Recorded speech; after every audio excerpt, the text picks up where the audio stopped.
हमसे जुड़ने के लिए YouTube पर फरीद एजेंसी YouTube चैनल को अभी सब्सक्राइब करें और बेल आइकन दबाना ना भूलें। हमसे ज्यादा जलसा हिंदुस्तान में कोई नहीं करता है। हम सुन्नियों से ज्यादा जलसा हिंदुस्तान में कोई नहीं करता है। और अफसोस इस बात का है, जो कौम सबसे ज्यादा जलसा करती है वो कौम सबसे ज्यादा जाहिल है। जुमले थोड़े तल्ख हैं और मेरी जंबीले हयात में कुछ कड़वी दवाएं हैं, उसको शक्कर मिला के पी लीजिएगा। होना ये चाहिए कि जितना हम ज्यादा जलसा करते हैं हमारी नॉलेज में इजाफा हो, हम ज्यादा ज्ञानी बन जाएं, हम ज्यादा इल्म रखने वाले बन जाएं, दीनदार बन जाएं। मगर मरज बढ़ता गया ज्यों ज्यों दवा। जितनी ज्यादा तकरीर कौम ने भी ठान लिया हम नहीं सुधरेंगे मौलाना, आप कितना सुधारोगे? ये बात है। अगर हमारे सुधारने से आप नहीं सुधरेंगे तो दुनिया सुधार देगी। आप बस वक्त का इंतजार कीजिए। ऐसे ऐसे लोग सुधर गए जिनके सुधरने के लिए लोगों ने शायद ख्वाब भी नहीं देखा हो। हालात सुधार देते हैं इंसान। अगर हमने कुछ सबक न सीखा हालात के तगय्युर व तबद्दुल से, तो हमें भी उस घड़ी का इंतजार करते रहना चाहिए जब हमें भी सुधरने के लिए मजबूर होना पड़ जाए। अभी सुधर जाओ तो ये बड़ी खुशी की बात है, और जब डंडे पड़ने लगे सर पे और फिर सुधरो तो वो बात ठीक नहीं लगती। अभी सुधर जाओ। अभी ज्यादा दिन नहीं हुआ, गुज़िश्ता जुमेरात को ही तो जुलूस निकला था। जुलूस किस लिए निकाला जाता है? शोर मचाने के लिए, हुल्लड़बाजी करने के लिए, किसी को जलाने के लिए, चिढ़ाने के लिए? जी नहीं। जुलूसे मोहम्मदी का मकसद ये होता है, हम हुजूर की गुलामी का सबूत देने के लिए निकले। बेशक हम अल्लाह को राजी करने के लिए निकले हैं, रसूल को राजी करने के लिए निकले हैं, किसी को चिढ़ाने के लिए नहीं, किसी को बताने के लिए नहीं। मगर क्या करेंगे आप? हमारे जुलूस मादर पिदर आजाद हो गए। इतना शोर मचाता हमारा नौजवान, लगता है कि पूरी जिंदगी की भड़ास आज ही निकालेगा। ये हरी हरी पट्टी बांध लेगा सर पे, पेशानी पे, और रुमाल भी एक हाथ में यूं घुमाएगा। क्या जला? देखो मेरे नबी की शान, बच्चा बच्चा है कुर्बान। अजान हो रही है जोहर की, असर की, बेटा चिल्लाया जा रहा है। अबे मरदूद कहीं के, नमाज का वक्त हो गया है और तू नबी के नाम पे सिर्फ शोर मचाया जा रहा है। काहे का जुलूस, काहे की अकीदत, काहे की मोहब्बत है? अगर तुम नमाज नहीं पढ़ते हो तो ये हुल्लड़बाजियां किसी काम की नहीं है, ये जुलूस किसी काम का नहीं, ये शोर शराबे किसी काम के नहीं। काश हमारी कौम इन जलसों और जुलूस से अपने लिए रोड मैप तैयार करती कि मुझे जिंदगी कैसे गुजारना। काश हम बेदार होते और हर मुसलमान अपने घर में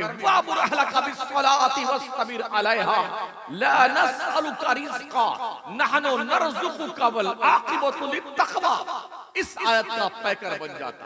अल्लाह फरमाता है, ओ लोगों, तुम अपने घर वालों को नमाज पढ़ने का हुक्म दिया करो, तुम खुद भी नमाज पढ़ते रहा करो।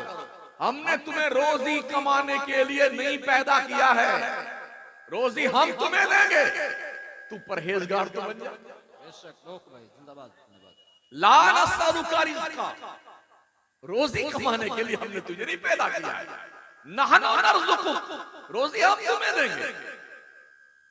तुम्हारा काम क्या है? वल आक़िबतु लित्तक़वा, तुम परहेजगार बनो। परहेजगार का क्या मतलब होता है? अल्लाह से डरने वाले बन जाओ। कुछ खाने से पहले ये सोच लो जो खाने जा रहे हो वो हलाल का है कि हराम का है। कुछ पीने से पहले ये सोच लो कि हराम मशरूब पी रहे हो या हलाल मशरूब पी रहे हो। किधर जाने से पहले सोच लो, कदम उठाने से पहले जिधर कदम जा रहा है ये रोड, ये रास्ता कहीं शरीयत के खिलाफ तो नहीं है, ये सोच लो पहले। अगर ये सोच जिंदा है तो आप जिंदा हैं, वरना लाख नारे लगाए सुन्नी मुसलमान जिंदाबाद, अबे सब मुर्दाबाद, कोई जिंदाबाद नहीं। जो कौम पंज वक्ता नमाज ना पढ़े वो जिंदाबाद हो सकती है, जो कौम जुआ खेले वो जिंदाबाद हो सकती है, जिस कौम का नौजवान आवारा तबीयत का मालिक बन जाए वो जिंदाबाद हो सकती है, जो हराम और हलाल की तमीज न करे क्या वो कौम जिंदाबाद हो सकती है? सोचिए और 100 बार सोचिए। जलसे फ्री में नहीं होते, इसके पैसे लगते हैं, पैसे किराए और नजराने लगते हैं, लोगों को पैसे इकट्ठा करने पड़ते हैं। और आप नशिस्तंद गुफ्तंद बरखास्तंद, बैठे बोले चले गए। ये मकसद नहीं है जलसा करने का। जलसा करने का मकसद ये है, अगर कल तक आप नमाज नहीं पढ़ते थे, आने वाले कल की फजर की नमाज तुम्हारी छूटनी नहीं चाहिए। भाई जिंदाबाद, नारे तकबीर, नारे रिसालत, मुफ्ती शमसुद्दीन साहब क़िबला, नारे तकबीर। भाई जिंदाबाद। अहदो पैमान करो अपने रब से, वादा करो अपने रब से। अब तक नहीं जानते थे या जानते थे फिर भी हमने अपने आप को मैनेज नहीं किया। अल्लाह मेरी भूल माफ कर देना, मैं वादा करता हूं तेरे दरबार में कोई सजदा करने से छूटने नहीं पाए। ये अहद तो अपने पर, ये जलसे का मकसद होता है।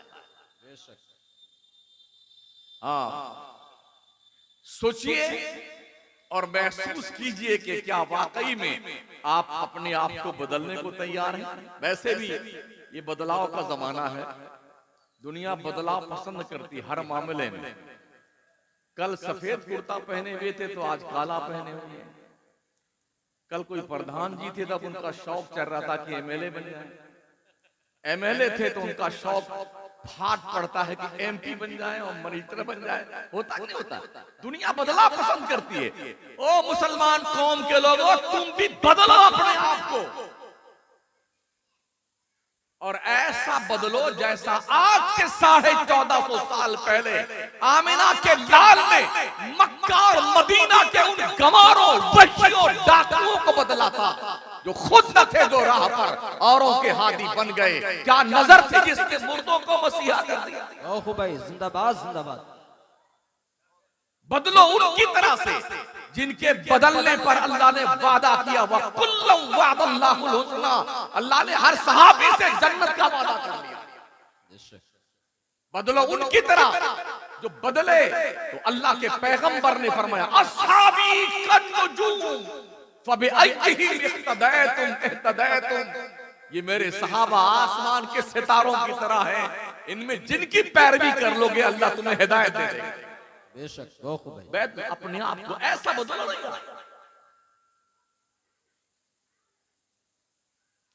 रोजाना लोग ड्रेस बदलते और 3-5 मरतबा आकर के शीशे के सामने खड़े होंगे। गाल चिकना हुआ कि नहीं हुआ, मोछ टेढ़ी तो नहीं है, आंखों में सुरमे लगे कि नहीं लगे।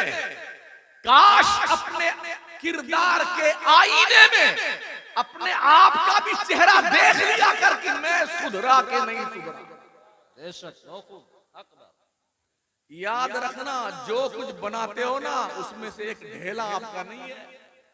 न बिल्डिंग आपकी, न गाड़ी आपकी, न खेत आपका, न खलियान आपका, न जायदाद आपकी, मनकूला गैर मनकूला कुछ भी आपका नहीं है। सोने चांदी हीरे जवाहरात कुछ आपके नहीं। मेरा नबी फरमाता, जो खाया वो वेस्टेज माल बन गया, जो पहना वो पुराना हो गया, जो अल्लाह की राह में दिया लिया वही तेरे काम आने वाला है। आप लोग फिर लाइन में लग गए इधर। भाई साहब इधर लग जाओ आके लाइन में।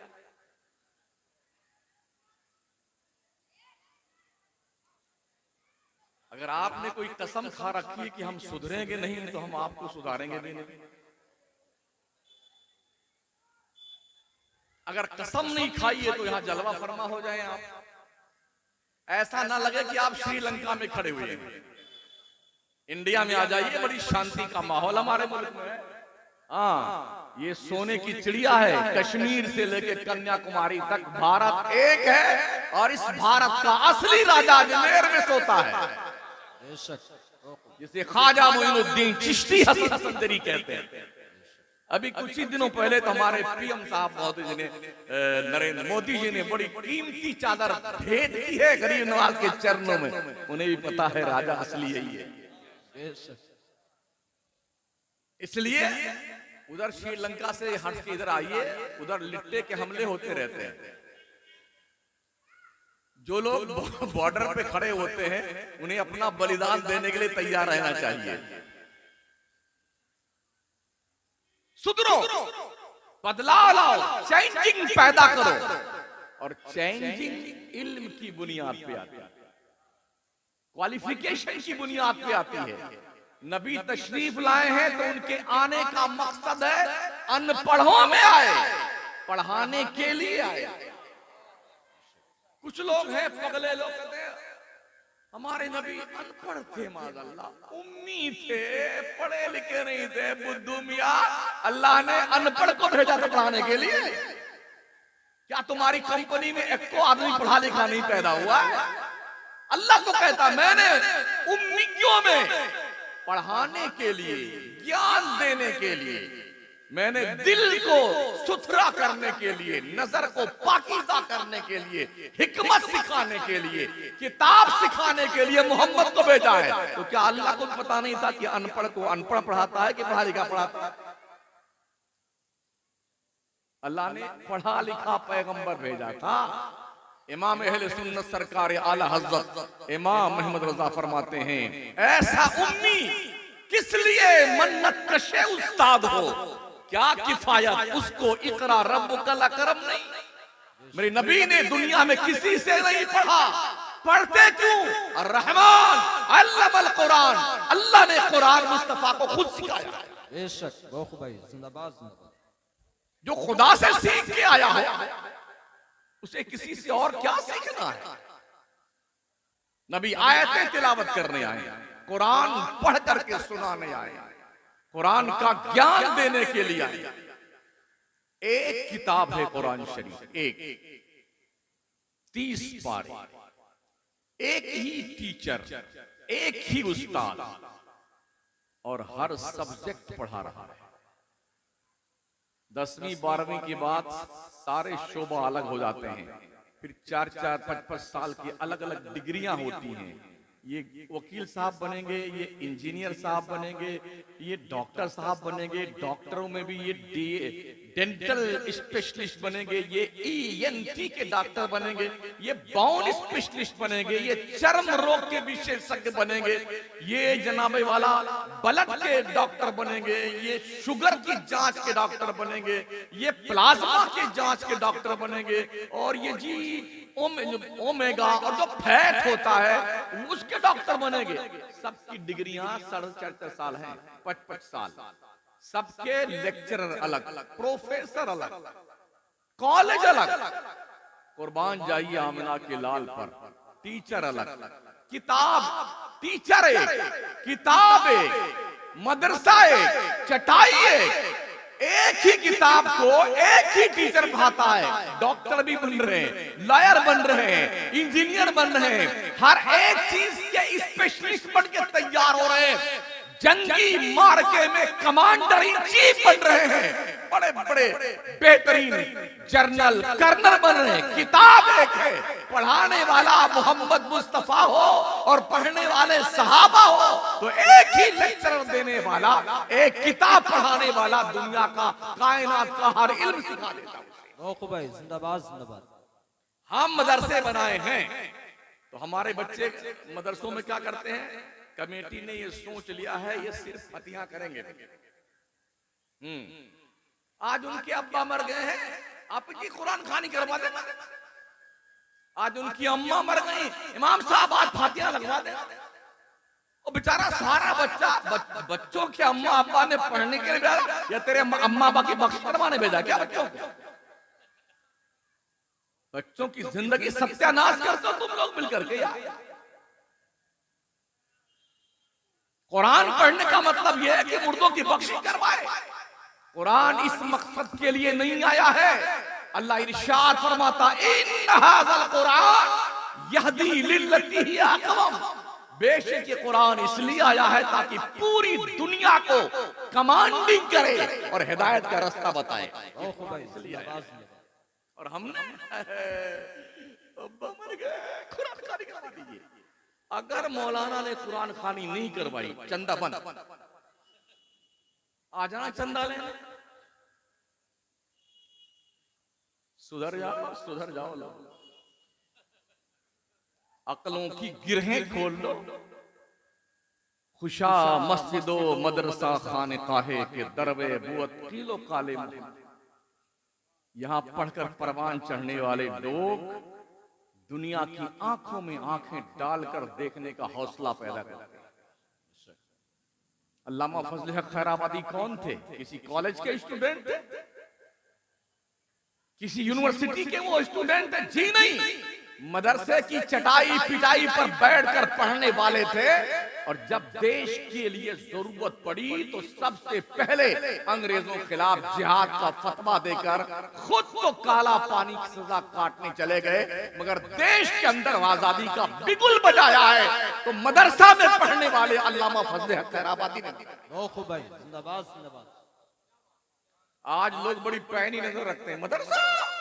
अरे हाँ भाई साहब, अबुल कलाम आजाद भी यहीं पढ़े थे, APJ अब्दुल कलाम भी मदरसे में पढ़े थे, जाकिर हुसैन साहब यहीं पढ़े थे, अल्लामा फजल हक खैराबादी भी यहीं पढ़े थे। हमारे देश के मौजूदा गृह मंत्री महोदय जनाब क्या नाम है, राजनाथ सिंह जी मदरसे में पढ़े। मदरसों को हिकारत की नजरों से मत देखो, इसकी चटाइयों से इनकलाब पैदा होता है। भाई जिंदाबाद जिंदाबाद। नारे तकबीर, नारे रिसालत, इस्लाह मुआशरा कॉन्फ्रेंस, मुफ्ती शमसुद्दीन साहब क़िबला, नारे तकबीर। हमें काम तो करने दो यार। टूटी चटाई में मिसाइल ढूंढते हो, बम ढूंढते हो। हमें जहां पर लोटा भी टूटा हुआ है वजू करने का, वहां तुम बम ढूंढते हो। बड़ी हैरत की बात। हमें कोऑपरेट कीजिए, हम ऐसे बंदे तैयार करेंगे। पाकिस्तान के कोई माई का लाल का बच्चा, माई का लाल बॉर्डर को क्रॉस नहीं कर सकता हमारे देश में, ना बांग्लादेश का, ना चाइना का। लेकिन हमें काम करने दिया। हम कभी अशफाकुल्लाह बनते हैं, कभी अब्दुल हमीद बनते हैं और धूल चढ़ा के रख देते हैं। हमें काम करने दिया जाए। बहुत कम तनख्वाह में हमारे असातिज़ा, हमारे मुदर्रिसीन अक़ल्ले कलील। कौम इतनी जालिम है, हजरत पहले वाले मौलाना को हम 4000 देते थे, हम आपको 5 दे देंगे बस। मरी जा रही कौम हमारी, मरी जा रही। नचनिए को 10,000 देगी, कमीनों को, कव्वाल को 1 लाख देगी। और कव्वाला अगर आ जाए तो उनके आगे पीछे घूमेगा। मैं उतर एक बार मुझे देख ले, बड़ा अच्छा रहे। इतना मारे जाओगे ना, शक्लें मस्त कर दी जाएंगी, ध्यान रखना। अरे मौलाना नहीं, बहुत कम तनख्वाह, हमारे गांव बड़ा गरीब है और कहीं उर्स में कव्वाली का प्रोग्राम, बेटे कूद कूद के ये गड्डी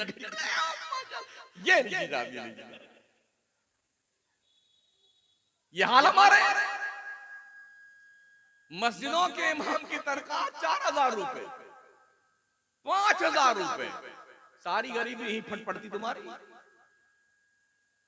क्या इमाम के बीवी बच्चे नहीं है?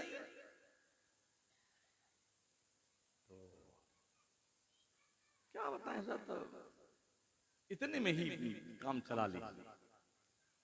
तो जानते हो एक आदमी ने, जो प्रधान जी थे, उन्होंने कहा इमाम साहब आप 5 साल नमाज पढ़ाइए, जो भी खिदमत होगी हम करेंगे, लेकिन जब 5 साल पूरा होगा तो एक भैंस देंगे, मुर्रा भैंस, बढ़िया बनी इनाम में।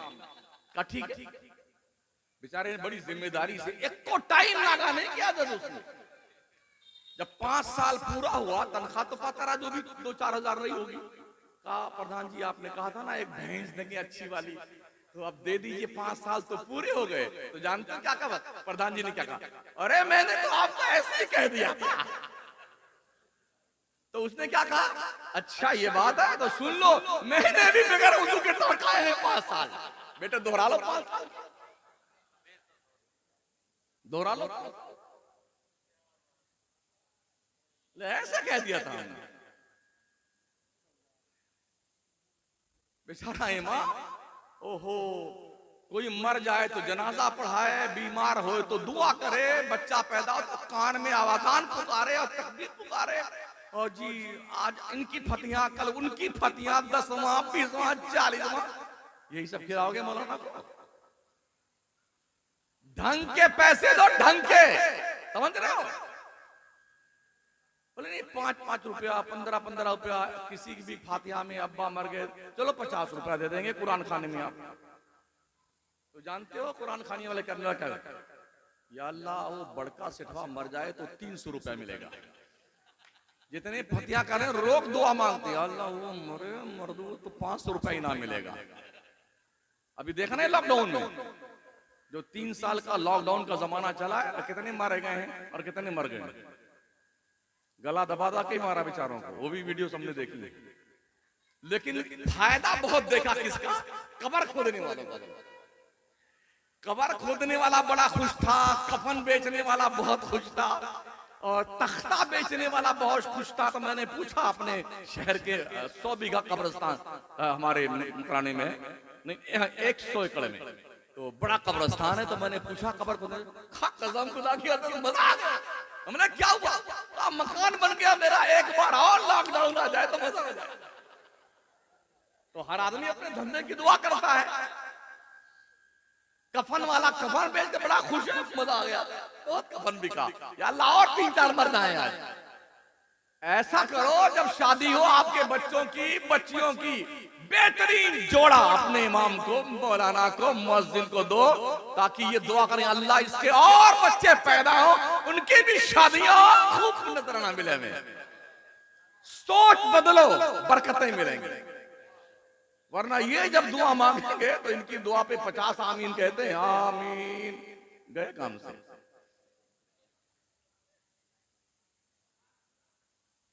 दूसरा नुकसान ये होता है कम तनख्वाह में। नियत की मैंने 4 रकात फर्ज वक्त ज़ोहर वास्ते अल्लाह के, मेरा काबा शरीफ की तरफ, अल्लाह अकबर, सब नियत मान ली पीछे। अब इमाम साहब मस्जिद से निकल करके बाजार में पहुंचे, या अल्लाह 100 रुपए किलो टमाटर है, या अल्लाह 200 रुपए सरसों का तेल है, या अल्लाह 100 रुपए के ऊपर पेट्रोल 1 लीटर है, या अल्लाह लहसुन भी बहुत महंगा हो गया, अल्लाह। तो कभी 3 रकात को 4 रकात में सुलटाता है, कभी 4 की 2 में सलाम फेरे बैठा रहता है। इमाम को इतना मुतमईन कर दो कि नियत बांधने के बाद वो बाजार न जाए, मस्जिद में रहे, मस्जिद में। हाँ, और नमाज अल्लाह अल्लाह अहमुल इबादत, जिंदगी की सबसे सुपीरियर बंदगी, खुदा के कुर्ब का सबसे स्पेशल जरिया।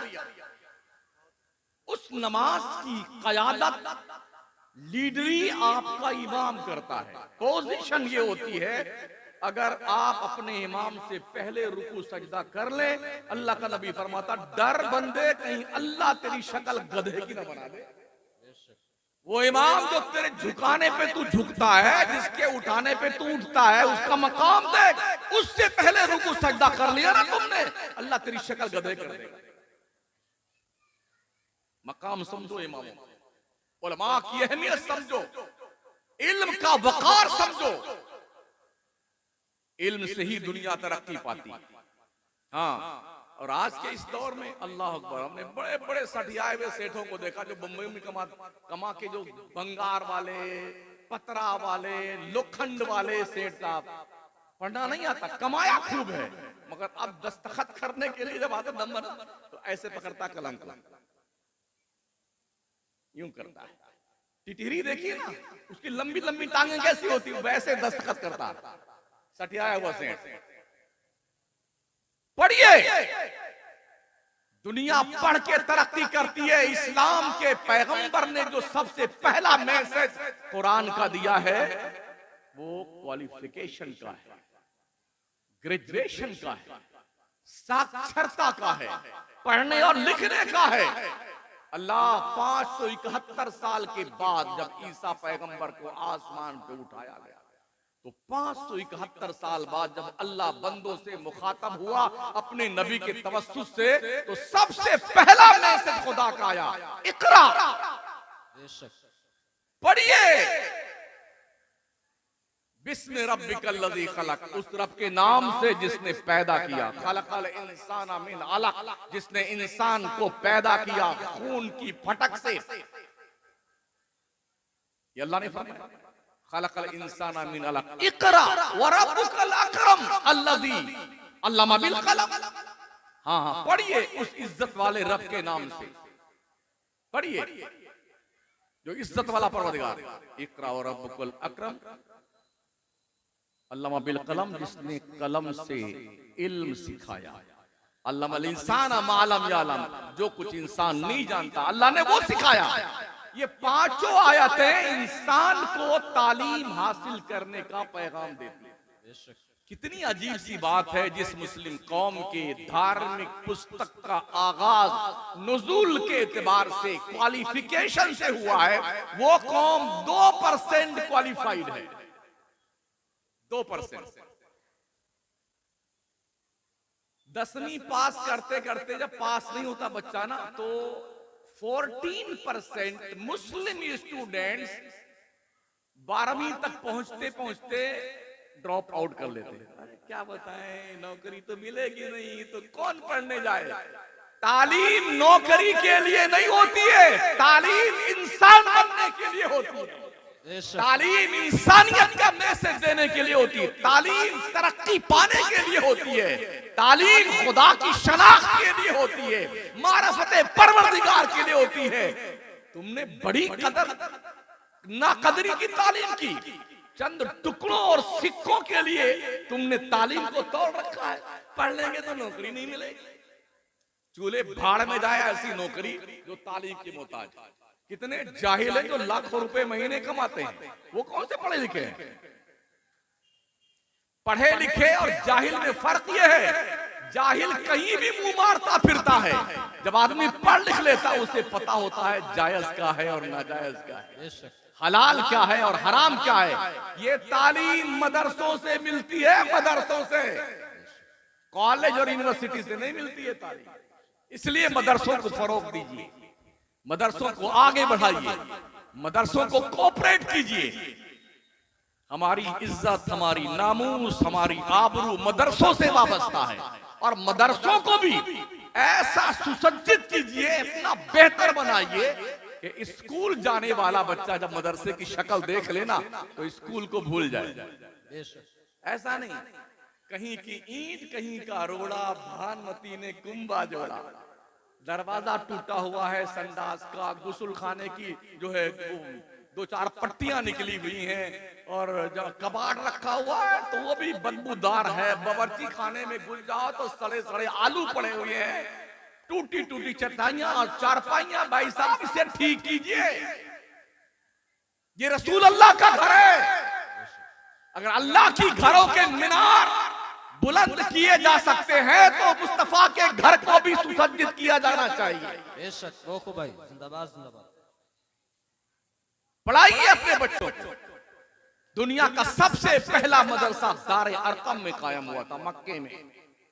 उस मदरसे के पहले टीचर का नाम हजरत मोहम्मद मुस्तफा, और सबसे पहले मुहतमिम का नाम हजरत अबू बकर है। कैसे पढ़ते थे लोग पता है? हज़रत उमर फरमाते हैं, जब हमने पढ़ना शुरू किया हुजूर से, तो कमाना भी था, बच्चों को पालना भी था। तो ये दोनों काम कैसे मुमकिन होता? तो ऐसा करते, हम दो आदमी दोस्त बन गए, सब दो आदमी दोस्ती बना ली। तो एक दोस्त एक दिन कमाने जाता और दूसरा दोस्त हुजूर के पास पढ़ने आता। तो जो पढ़ने आता पढ़ करके वापस आता, जो पढ़ता वो कमाने वाले को सिखा देता, कमाने वाला जो कमाता आधा खुद रखता, आधा उसे दे देता। ये शौक था पढ़ने का, इसलिए वो पढ़ने करके इतने क्वालिफाइड बने, दुनिया के नक्शे पे उनका जवाब न कल था, न आज है, न सुबह क़यामत। नारे तकबीर।